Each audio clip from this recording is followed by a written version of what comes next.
Hey, mountain kids, it's Rob Wade with a little more outdoor core for you. And this is for you, grade level 5, Roman numeral V. And obviously you guys are the ornithologists, the bird experts of school. And so one of the things we're learning about with the habitat of birds, which is the food, water, shelter, and space, is particularly their nesting. So we know that a lot of birds build nests from put them together like an engineer and architect.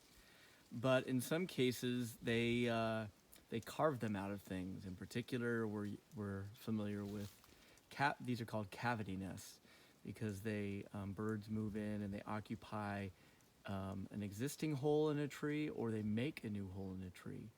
And we call those primary cavity nesters. Primary meaning first. Primary cavity nesters actually build their own nests, so they make the holes.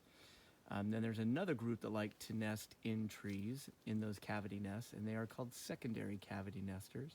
Second meaning second, secondary meaning second. And those are the birds that come along and be like, cool, there's a hole there, and I'm gonna build a nest in it. And so there's lots of birds that'll go either way. A lot of the birds that you see nesting in nest boxes, the reason they use the nest boxes is because they're secondary cavity nesters. So that's like Mountain Chickadees do that. Let's see some other ones. Tree swallows are another species that do that. And there's a few other ones that aren't just right on the tip of my tongue, but you'll be exploring some of that this year. But I want to go up in this cottonwood here in my yard because I know that the northern flicker pair nested in this tree, and they didn't nest in this hole, although that looks like a very doable hole right there. Okay, maybe in the past it happened. We're gonna go a little bit higher, if I can get past all these branches, into what I know was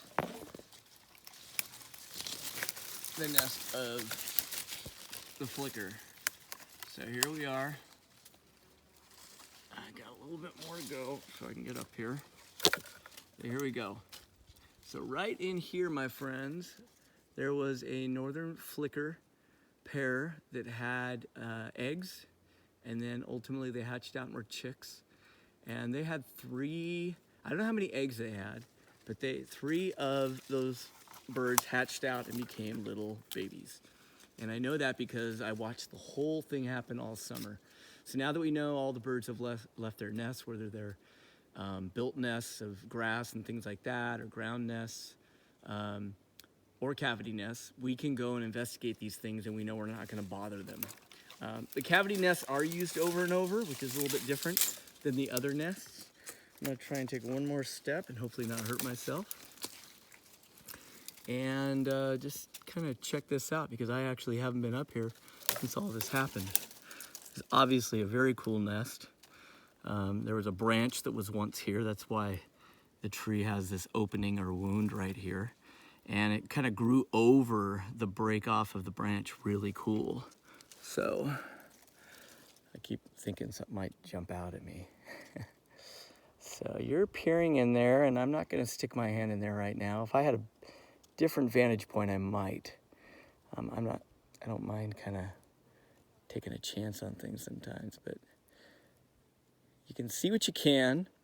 But if you know the northern flicker, one of our main woodpeckers out and around here in Plumas County, it looks like about the right size for a flicker. I'm going to try just a little bit more, get a little bit closer. I often saw the mama poking its head out. And I could always hear him when I was over on my deck and feeding time was on. You could see it all going on.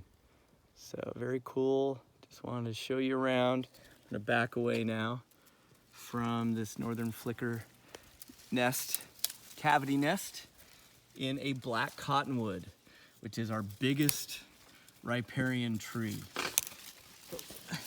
I'm gonna fall out of this tree if I'm not careful.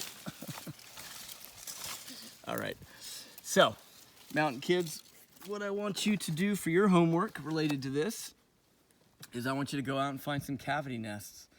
Look for holes in trees. Every hole isn't going to be a nest, a cavity nest, but you might find some other evidence like scat, bird scat around the bottom of it, feathers, things like that. And if you get all the way up into a hole, you can look inside and see if you see other bits and pieces that would give you the evidence for your claim. So anyway, that's enough for me. I just wanted to introduce you to the idea of a cavity nest. Go out and look for a cavity nest. All right, take care.